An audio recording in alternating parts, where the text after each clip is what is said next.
കിസാൻ സംഘ് കേരളത്തിൽ ഇന്നൊരു ചെറിയ സംഘടനയല്ല.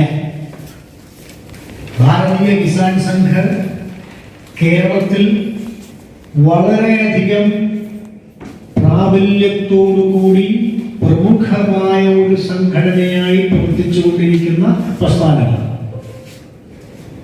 1979 മുതൽ ഭാരതത്തിലെ എല്ലാ സംസ്ഥാനങ്ങളിലും ഭാരതീയ കിസാൻ സംഘിന്റെ പ്രവർത്തനം ആരംഭിക്കുകയും തുടർന്ന്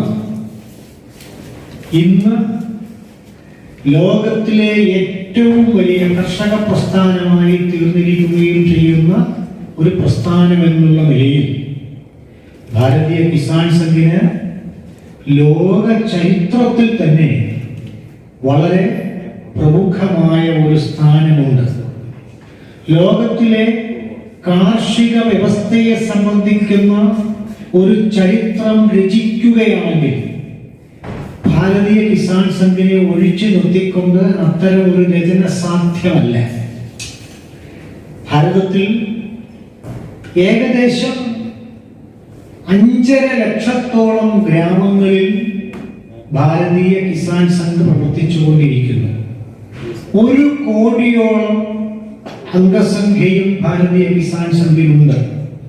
അപ്പോൾ ഭാരതത്തിലെ ഏറ്റവും വലുതും കാർഷിക അടിത്തറയുള്ളതുമായ പ്രസ്ഥാനം, കർഷക പ്രസ്ഥാനം ഭാരതീയ കിസാൻ സംഘാണ്. അതുകൊണ്ട് തന്നെ ഭാരതീയ കിസാൻ സംഘ് പറയുന്ന അഭിപ്രായങ്ങൾക്ക് വളരെയേറെ മാന്യതയുണ്ട്. എന്തൊക്കെയാണ് നമ്മുടെ അഭിപ്രായം? വളരെ വളരെ ദീർഘമായ കാര്യങ്ങളുണ്ട്. ഒന്ന്, ഭാരതീയ കിസാൻ സംഘ് കർഷകർക്കു വേണ്ടിയാണ് പ്രവർത്തിക്കുന്നത് എന്ന് സൂചിപ്പിക്കുമ്പോഴും ദേശമാണ്, രാഷ്ട്രമാണ് ഒന്നാമത് എന്ന് ചിന്തിക്കുന്നവരുടെ പ്രസ്ഥാനമാണ്. Nation first. അതാണ് നമ്മുടെ ഏറ്റവും പ്രധാനപ്പെട്ട മുദ്രാവാക്യങ്ങളിൽ ഒന്ന്. രണ്ടാമതാണ് കർഷകന്റെയും കർഷക തൊഴിലാളികളുടെയും കാർഷിക അനുബന്ധ മേഖലകളിൽ പണിയെടുക്കുന്നവരുമായ ആളുകളുടെ ഉന്നമനത്തിന് വേണ്ടി പ്രവർത്തിക്കുന്ന പ്രസ്ഥാനമാണ് ഭാരതീയ കിസാൻ സംഘ്.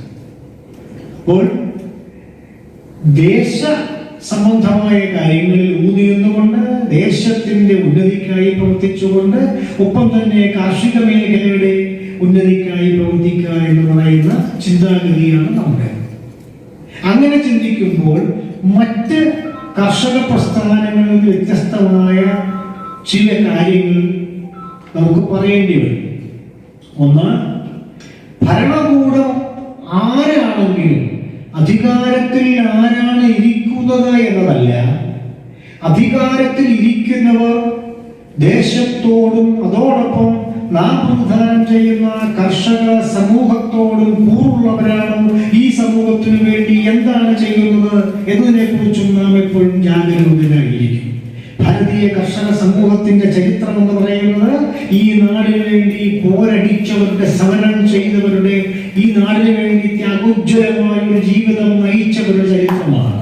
അത് ഇവിടേക്ക് അതിക്രമിച്ചു കയറിയ പ്രാചീന കാലത്തെ അക്രമകാരികൾ, ഒന്നാമത്തെ അലക്സാണ്ടറും ഗോറിയും ഗസ്നിയും തുടങ്ങി മുഗളന്മാരും ബ്രിട്ടീഷുകാരും വരെയുള്ള അക്രമകാരികളുടെ ആക്രമണങ്ങൾക്കെതിരായിട്ട് നടത്തിയിട്ടുള്ള വമ്പൻ പോരാട്ടങ്ങൾ കർഷകരുടെ പോരാട്ടങ്ങളാണ്.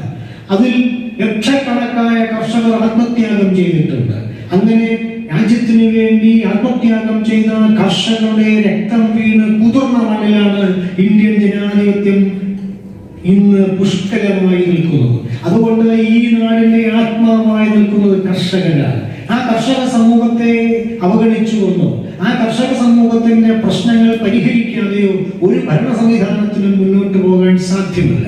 അതുകൊണ്ട് രാഷ്ട്രീയ സ്വയംസേവക സംഘം ഇന്ത്യയിലെ കർഷകരെ സംഘടിപ്പിച്ചുകൊണ്ട് മുന്നോട്ട് പോകാൻ വേണ്ടി ഭാരതീയ കിസാൻ സംഘ് രൂപം കൊടുക്കാൻ മാനനീയ ധൈര്യജിയോട് ആവശ്യപ്പെടുകയും അങ്ങനെ അദ്ദേഹം ഇതിന് രൂപകൽപ്പന ചെയ്യുകയും ചെയ്തു. അത് വലിയ വിശദമായ ഒരു ചരിത്രമാണ്.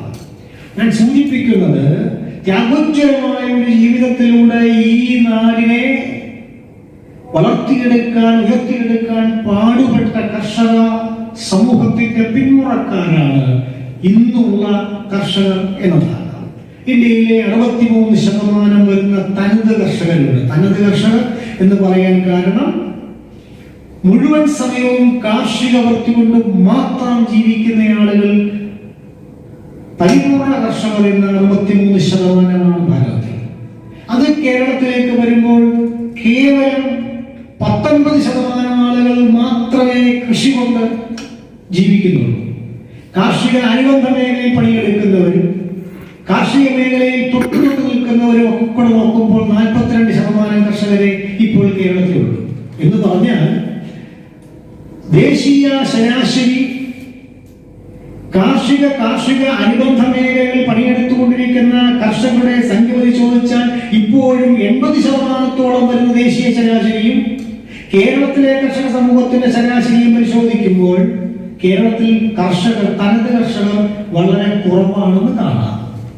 അതുകൊണ്ട് തന്നെ കേരളത്തിലെ കർഷക സമൂഹത്തെ ഇവിടെ ഭരിച്ചു പോരുന്ന രാഷ്ട്രീയ പ്രസ്ഥാനങ്ങൾ അവഗണിക്കുകയാണ് പതിവ്. 2,17,000 കോടി രൂപയുടേതായിരുന്നു ഈ കഴിഞ്ഞ കേരള ബജറ്റ്.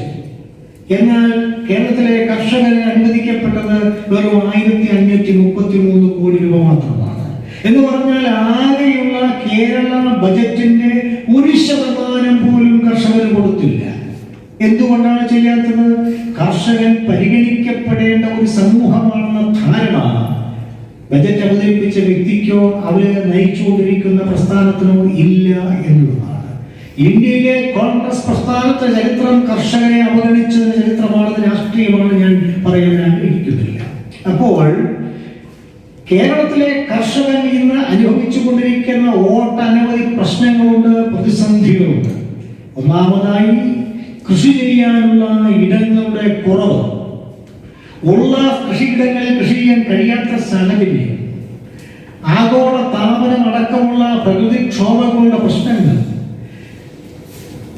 വനത്തിൽ നിന്നും വരുന്ന ആക്രമിക്കുന്ന വന്യജീവികളുടെ ആക്രമണം, വന്യജീവികൾ അല്ലാതെ നാട്ടിലുള്ള ജീവികളുടെ ആക്രമണം, സർക്കാരിൽ നിന്ന് കാര്യമായ സഹായം ലഭിക്കാത്ത സാഹചര്യം, ഉൽപ്പാദിപ്പിക്കുന്ന വിളവുകൾക്ക്, വസ്തുവകകൾക്ക്, സാധനങ്ങൾക്ക് കൃത്യമായിട്ടുള്ള വില കിട്ടാത്ത സാഹചര്യം, ചാഞ്ചാടിക്കൊണ്ടിരിക്കുന്ന കാർഷിക വിപണി, ഇതിനെല്ലാം ഉപരിയായി കാർഷിക വൃത്തി മാന്യതയില്ലാത്ത ഒരു തൊഴിലാണ് എന്ന ധാരണ പൊതുസമൂഹത്തിൽ പരത്തിയിരിക്കുന്ന സാഹചര്യം.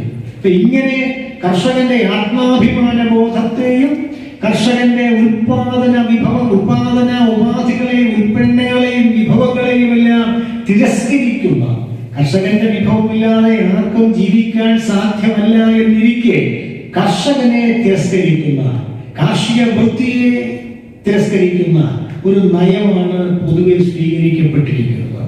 അതുകൊണ്ടാണ് ബജറ്റിൽ പോലും ഇത്രയും കുറഞ്ഞ തുക മാത്രം നീക്കി വെച്ചിരിക്കുന്നത്. അതോടൊപ്പമാണ് ഒരു പുതിയ പ്രഖ്യാപനം വന്നിട്ടുള്ളത്. ഒന്ന്, പുതിയ ഭൂപരിഷ്കരണ നിയമം കൊണ്ടുവരാൻ പോകുന്നു എന്നതാണ്. എന്താണ് ഈ പുതിയ ഭൂപരിഷ്കരണ നിയമം എന്ന് വിശദമാക്കപ്പെട്ടിട്ടില്ല. എന്നാൽ അതിന്റെ 2 സൂചനകൾ നൽകിയിട്ടുണ്ട്. ഒന്ന്, മലയോര മേഖലയിലും മറ്റൊന്ന് കടലോര മേഖലയിലും അടിയന്തിരമായി അപേക്ഷിച്ചവർക്കെല്ലാം പട്ടയം കൊടുക്കാൻ പോകുന്നു എന്നതാണ്.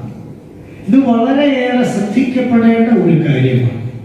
നമുക്കറിയാം, കന്യാകുമാരിയിലെ സാമിത്തോപ്പ് മുതൽ അങ്ങ് ഗുജറാത്തിലെ തപതി നദിയുടെ തീരപ്രദേശം വരെ നീണ്ടു പരന്ന 1600 കിലോമീറ്റർ നീളത്തിൽ കിടക്കുന്ന സഹ്യപർവ്വതമുണ്ട്. ഈ സഹ്യപർവ്വതത്തിന്റെ ചെരുവിൽ നിന്ന് ഉത്ഭവിച്ച് കേരളത്തിൽ മാത്രം ഒഴുകുന്ന 44 നദികളുണ്ട്. ഈ 44 നദികളുടെ തടങ്ങളിൽ പിറന്നു പോകുന്ന ഒരു സംസ്കാരമുള്ളത് കാർഷിക സംസ്കാരമാണ്. വളരെയധികം മൃദുലവും ഏത് നിമിഷവും പൊട്ടിപ്പോകാവുന്നതുമായിട്ടുള്ള ഒരു സോയിൽ ബെൽറ്റാണ്. ആ ബെൽറ്റ് പരിസ്ഥിതി ആഘാതങ്ങൾക്ക് എപ്പോഴും വിധേയമാക്കപ്പെടാവുന്നതാണ്. പരിസ്ഥിതി ലോലമായ പ്രദേശമാണ്. പരിസ്ഥിതി ലോലമായ പ്രദേശത്ത് വൻകിട ഖനനങ്ങളും നിർമ്മാണ പ്രവർത്തനങ്ങളും നടത്തി അത് നടത്താൻ വേണ്ടി സ്വകാര്യ വ്യക്തികൾക്ക് പ്രത്യേകമായ അനുവാദം കൊടുക്കുന്ന ഒരു നയമാണ് സ്വീകരിച്ചിരിക്കുന്നത്. ഇപ്പോൾ തന്നെ നമുക്കറിയാം, ഇടുക്കി ജില്ലയിലെ, വയനാട് ജില്ലയിലെ, എന്തിനേറെ പറയുന്നു, തിരുവനന്തപുരം ജില്ലയുടെ കിഴക്കൻ മേഖലകളിൽ പോലും പലതരത്തിലുള്ള വ്യാജ പട്ടയങ്ങളും അനധികൃത പട്ടയങ്ങളും ഒക്കെ കൊടുത്തിട്ടുണ്ട്. വീണ്ടും അത് അപേക്ഷിച്ചവർക്കെല്ലാം കൊടുക്കുന്ന തരത്തിലേക്ക് മാറ്റപ്പെടുന്ന ഒരു സാഹചര്യമുണ്ട്. അതാണ് പുതിയ നയം. പുതിയ ഭൂപരിഷ്കരണം വരുന്നതോടുകൂടി ഇവിടുത്തെ ഇപ്പോൾ തന്നെ പകുതിയിലധികം നികത്തിയെടുത്തിരിക്കുന്ന തണ്ണീർത്തടങ്ങൾ നികത്തപ്പെടും. കൃഷിയില്ലാതെ കിടക്കുന്ന വയലേലകൾ കൃഷിപ്പണികൾക്ക് മാറി വേറെ തരത്തിലുള്ള കൃഷി കാര്യങ്ങൾക്ക് വേണ്ടി ഉപയോഗിക്കപ്പെടും. അപ്പോൾ കൃഷിയിടങ്ങൾ വീണ്ടും വീണ്ടും നമുക്ക് കുറയാനിടയായി. 1962 നമ്മുടെ കേരളത്തിലെ കന്നുകാലി സമ്പത്ത് എന്ന് പറയുന്നത് ഏകദേശം 30 ലക്ഷം, 29,67,000 പരമായിരുന്നു. ഈ 2025-26 ആയപ്പോഴേക്കും കേരളത്തിലെ പശുക്കളുടെ എണ്ണം തന്നെ വെറും 7.5 ലക്ഷമായി കുറഞ്ഞിരിക്കുന്ന സാഹചര്യമാണ്. അപ്പോൾ നമുക്ക് കേരളത്തിൽ ഒരു വർഷം ആവശ്യമായിട്ടുള്ള പാല് നമുക്കറിയാം, ദിവസം 85 ലക്ഷം ലിറ്റർ പാല് വരെ വേണം. ഇവിടെ ഉത്പാദനം വെറും 40 ലക്ഷം ലിറ്റർ മാത്രമാണ്. എന്ന് പറഞ്ഞാൽ ഇന്ത്യ മഹാരാജ്യം ലോകത്തിലെ ഏറ്റവും വലിയ പാൽ ഉത്പാദക രാജ്യവും ലോകത്തിലെ ഏറ്റവും അധികം പാല് മറ്റ് നാടുകളിലേക്ക് കയറ്റി അയക്കുന്ന രാജ്യവുമായിരിക്കുമ്പോഴും കേരളം പാലിന്റെ കാര്യത്തിൽ സ്വയം പര്യാപ്തമല്ല എന്ന് മാത്രമല്ല, വെളിയിൽ നിന്ന് മറ്റു സംസ്ഥാനങ്ങളിൽ നിന്ന് കൊണ്ടുവരുന്ന പാലും അതിന്റെ ഉപോൽപ്പന്നങ്ങളും വാങ്ങി കുടിച്ചു പോരുന്ന ഒരു ബഹുത്വ സംസ്ഥാനമായി നിൽക്കുകയാണ്. എന്തുകൊണ്ടാണ് ഈ പശുധനം പുറകോട്ട് പോയത്? ചിന്തിക്കേണ്ടത് ആവശ്യമാണ്. ഭരണകൂടങ്ങളുടെ നിരുത്തരവാദപരമായ പെരുമാറ്റങ്ങൾ, ആസൂത്രണത്തിൽ സംഭവിച്ച പിഴവ്, ആളുകളെ കൃഷിയിലേക്കും പരിപാലനത്തിലേക്കും കൊണ്ടെത്തിക്കുന്നതിൽ സംഭവിച്ചിട്ടുള്ള നോട്ടപ്പിഴവുകൾ, ഇങ്ങനെ പല കാര്യങ്ങളുണ്ട്. എന്ന് മാത്രമല്ല, ലോകത്തിലെ പ്രമുഖ പാലുൽപാദക രാജ്യങ്ങളിൽ എല്ലാം തന്നെ ക്ഷീര കർഷകർക്ക് ആവശ്യമായ സഹായം കൊടുക്കുന്ന പ്രിയോറിറ്റി കാർഡ് സംവിധാനമുണ്ട്, പ്രിയോറിറ്റി കാർഡ് സിസ്റ്റം ഉണ്ട്. ഇവിടെ അതിനെക്കുറിച്ച് ഭരണാധികാരികൾ കേൾവി പോലുമില്ല. ഇതിന്റെ അർത്ഥം എന്താണെന്ന് ചോദിച്ചാൽ, ക്ഷീരമേഖലയെ പരിപൂർണമായും അവഗണിക്കുന്നു എന്നാണ്. ക്ഷീരമേഖലയെ അവഗണിക്കുന്നു എന്ന് പറഞ്ഞാൽ പൊതുജന ആരോഗ്യത്തെ അവഗണിക്കുന്നു എന്നാണ്.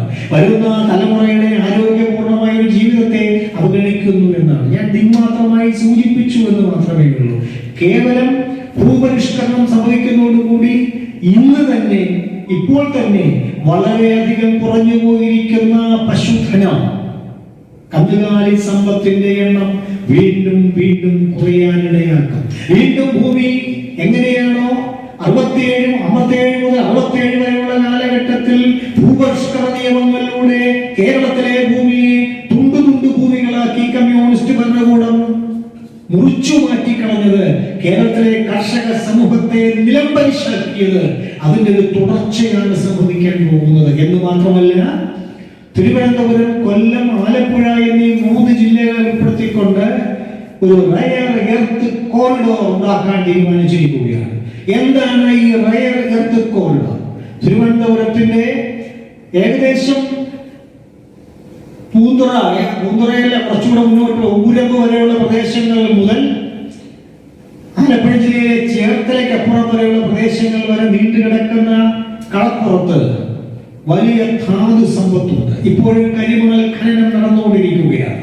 അതിന്റെ പ്രത്യാഘാതങ്ങൾ കേരളത്തിൽ അവസാനിച്ചിട്ടില്ല. അതോടൊപ്പം സ്വകാര്യ മേഖലകളിലേക്ക് ഇവിടുത്തെ ധാതു സമ്പത്തിനെ ഖനനം ചെയ്യാനുള്ള കുത്തക എത്തിച്ചു കൊടുക്കുന്നതോടുകൂടി കേരളത്തിലെ ഏറ്റവും പ്രധാനപ്പെട്ട ധാതുക്കളെല്ലാം എന്നേക്കുമായി ഈ കപ്പൽ കയറാൻ പോവുകയാണ്.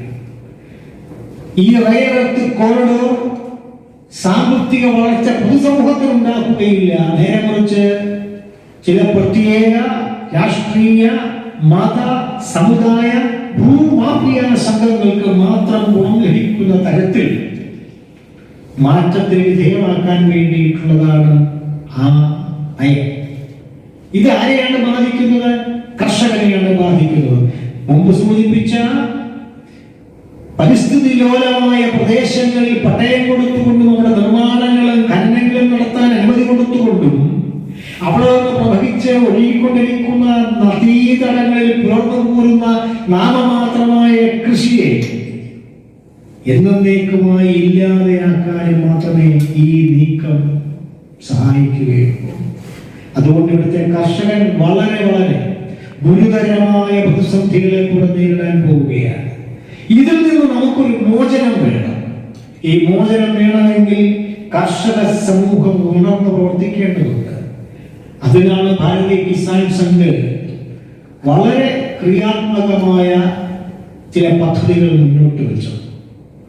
ഒന്നാമത്തെ പദ്ധതി എല്ലാ ഇടവും കൃഷിയിടം, എല്ലാവരും കർഷകർ എന്ന ആശയമാണ്.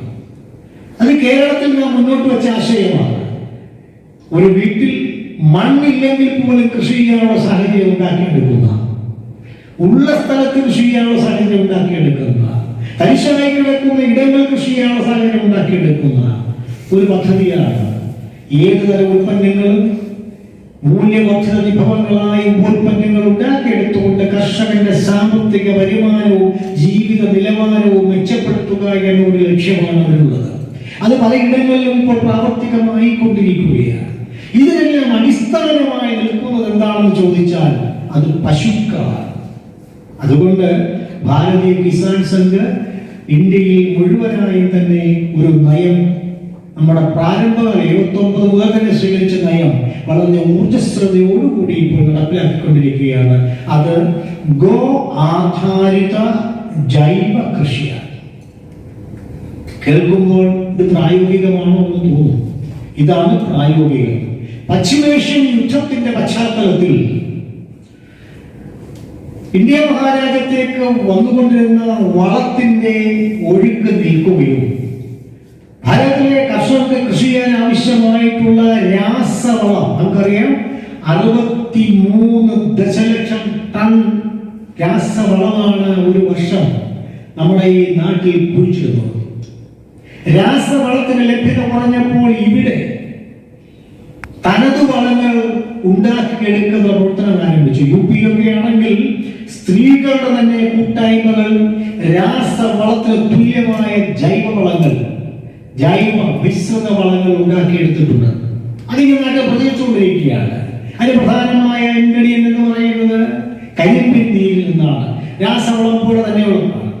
എന്നാൽ തനി ജൈവവളവും ജൈവവളത്തെ അടിസ്ഥാനപ്പെടുത്തിയുള്ള ജൈവിക കൃഷിയും, അങ്ങനെ രാസവളത്തിന്റെ ദൗർലഭ്യം മൂലം ഇന്ത്യയിൽ പ്രകൃതി വളങ്ങൾ അഥവാ ജൈവ വളങ്ങൾ ഉപയോഗിച്ചുകൊണ്ടുള്ള കൃഷിയാണ് ഈ കഴിഞ്ഞ പ്രാവശ്യം നടന്നിട്ടുള്ളത്.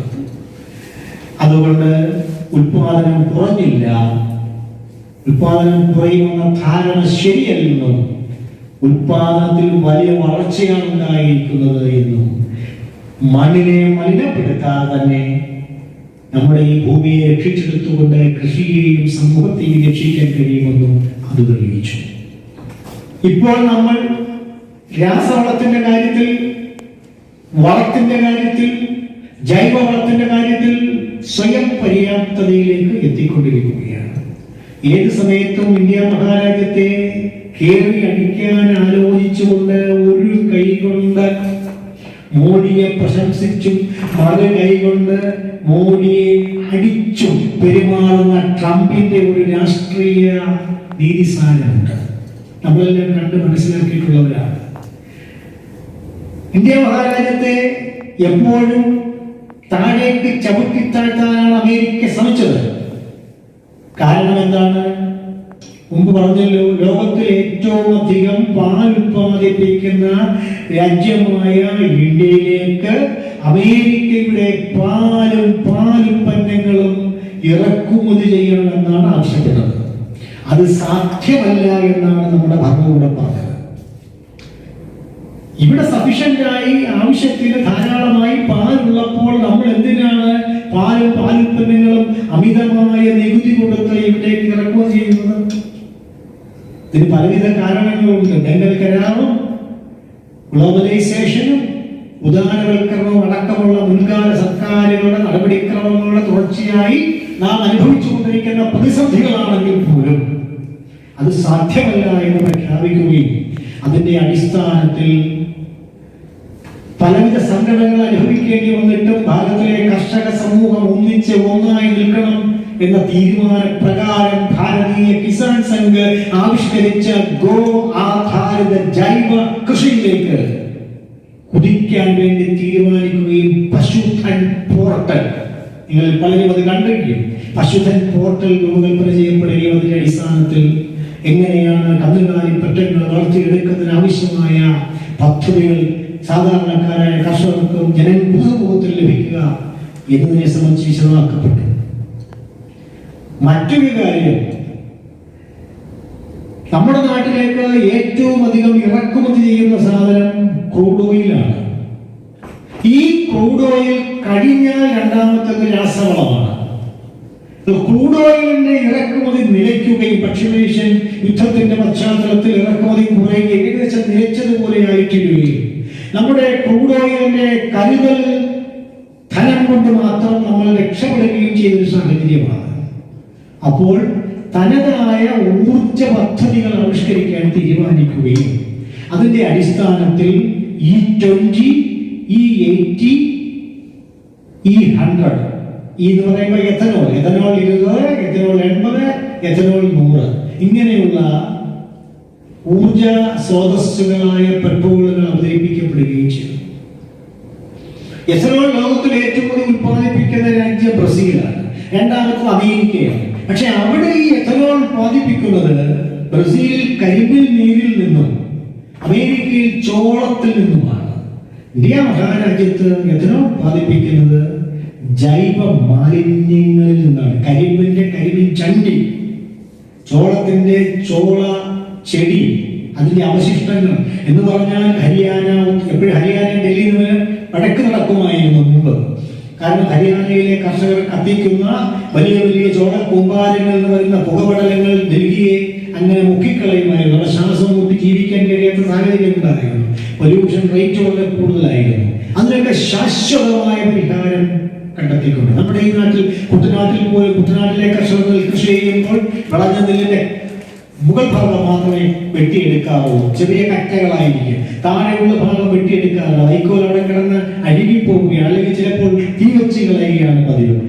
അതിന് മാറ്റം വരികയാണ്. അങ്ങനെയുള്ള ജൈവ വേസ്റ്റുകളിൽ നിന്ന് ഇന്ത്യ മഹാരാജ്യത്ത് എഥനോൾ ഉത്പാദിപ്പിക്കപ്പെടുന്നു.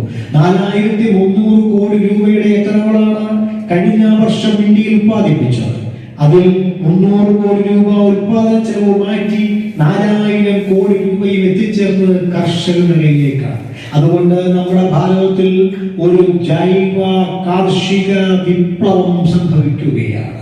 ഭാരതത്തിലെ ജനങ്ങൾക്ക് ആവശ്യമായ ഊർജത്തിന്റെ മുഴുവൻ കാര്യങ്ങളും തൃപ്തിപ്പെടുത്താൻ കഴിയുന്ന തരത്തിലുള്ള ഒരു പുതിയ ഊർജത്തിന്റെ ഉറവിടമായി ഈ ജൈവ ഊർജം അഥവാ എഥനോൾ എത്തിച്ചേരുകയാണ്. അതോടുകൂടി ഇവിടുത്തെ കർഷക സമൂഹത്തിന്റെ സാമ്പത്തിക ക്രമങ്ങളിൽ വലിയ പരിവർത്തനം സംഭവിക്കും. ഇവിടുത്തെ വലിയ പാരിസ്ഥിതിക പ്രദൂഷണങ്ങൾക്ക് വിരാമം സംഭവിക്കും. എന്ന് പറഞ്ഞാൽ ഭാരതവർഷത്തിൽ ഒരു പുതിയ കാർഷിക വിപ്ലവത്തിന് നാന്ദി കുറിക്കപ്പെടുകയാണ്. ഇത് ഭാരതീയ കിസാൻ സംഘ് വർഷങ്ങളായി പറഞ്ഞുകൊണ്ടിരിക്കുന്ന കാര്യമാണ്.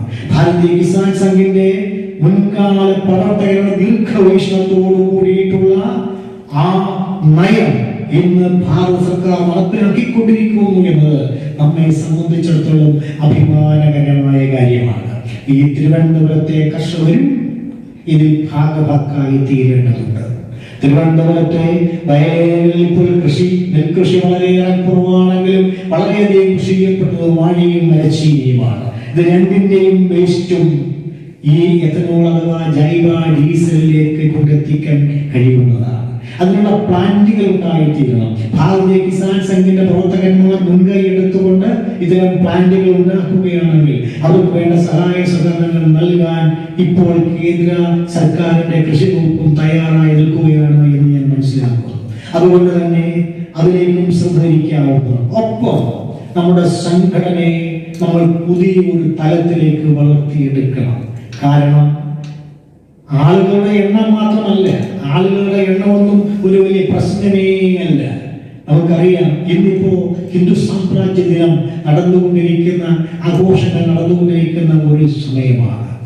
1674 ഛത്രപതിയായ ശിവജി കിരീടധാരണം നടത്തുന്നത്. ആ സമയത്തിന് തൊട്ട് അദ്ദേഹത്തിന്റെ സൈന്യത്തെ കുറിച്ച് പറയാനാണ് ഞാൻ ആഗ്രഹിച്ചത്.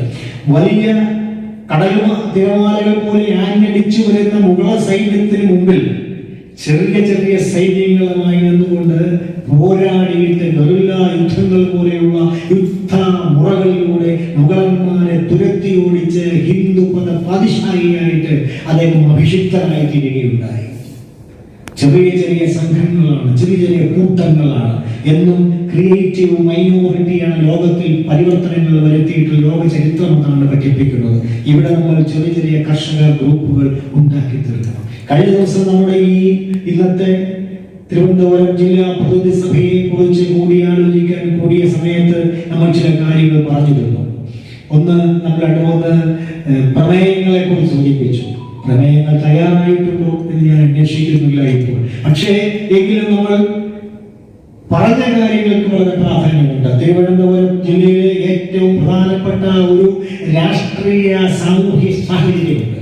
ആ രാഷ്ട്രീയ സാമൂഹ്യ സാഹചര്യം എന്ന് പറയുന്നത് കേരളത്തിന്റെ തലസ്ഥാനമായ തിരുവനന്തപുരം ഒരു സംഘപരിവാർ മുന്നേറ്റത്തിന് സാക്ഷ്യം വഹിച്ചിരിക്കുന്ന കാലമാണ്. അതുകൊണ്ട് ആ സംഘപരിവാറോട് ഓരം ചേർന്നുകൊണ്ട് സംഘപരിവാർ പ്രസ്ഥാനത്തിലെ കർഷക പ്രസ്ഥാനമായ ഭാരതീയ കിസാൻ സംഘ് കേരളത്തിലെ തലസ്ഥാന ജില്ലയായ തിരുവനന്തപുരത്തെ എല്ലാ കോർപ്പറേഷനിലെ എല്ലാ വീടുകളിലും കാർഷിക സ്വയം പര്യാപ്തത, പച്ചക്കറി സ്വയം പര്യാപ്തതയിലേക്ക് എത്തിക്കുന്ന തരത്തിലുള്ള ഒരു വലിയ കാർഷിക പദ്ധതിക്ക് തുടക്കം കുറിക്കണം എന്നാണ് ഞാൻ ആഗ്രഹിക്കുന്നത്. അത് നിങ്ങളോട് പറയാനും ഞാൻ ആഗ്രഹിക്കുകയാണ്. നമുക്ക് സാധിക്കാത്തതായി ഒന്നുമില്ല, തീർച്ചയായും നടക്കുന്ന കാര്യമാണ്. ഒരു വലിയ സാമ്പത്തികമായിട്ടുള്ള ചെലവ് നമുക്കുണ്ടാകുന്നില്ല. അതിന് രൂപരേഖ നിങ്ങൾ തയ്യാറാക്കണം. അങ്ങനെ തിരുവനന്തപുരം നഗരത്തെ ഒരു പച്ചക്കറി സ്വയം പര്യാപ്ത നഗരമാക്കി കോർപ്പറേഷനോട് ചേർന്നുകൊണ്ട് മാറ്റി തീർക്കാൻ ഭാരതീയ കിസാൻ സംഘ് പ്രവർത്തിക്കുമ്പോൾ കിസാൻ സംഘിന്റെ കീർത്തി വർദ്ധിക്കുന്നു, കിസാൻ സംഘിന്റെ പ്രവർത്തന മണ്ഡലം വലുതാകുന്നു. കിസാൻ സംഘ് ഈ നഗരത്തിലെ എല്ലാ മനുഷ്യരുടെയും ഹൃദയത്തിനുള്ളിലേക്ക് എത്തിച്ചേരുന്നു. രോഗവിമുക്തമായ ഒരു സമൂഹത്തെ വളർത്തിയെടുക്കാൻ അത് നമ്മെ സഹായിക്കുകയും ചെയ്യും. പ്രിയമുള്ളവരെ, ഇനി വരാൻ പോകുന്ന പരിപാടികളുടെ അതൊക്കെ നമ്മുടെ സംസ്ഥാന സെക്രട്ടറി വിശദീകരിക്കും. നമുക്കെല്ലാം അറിയുന്ന കാര്യമാണ്.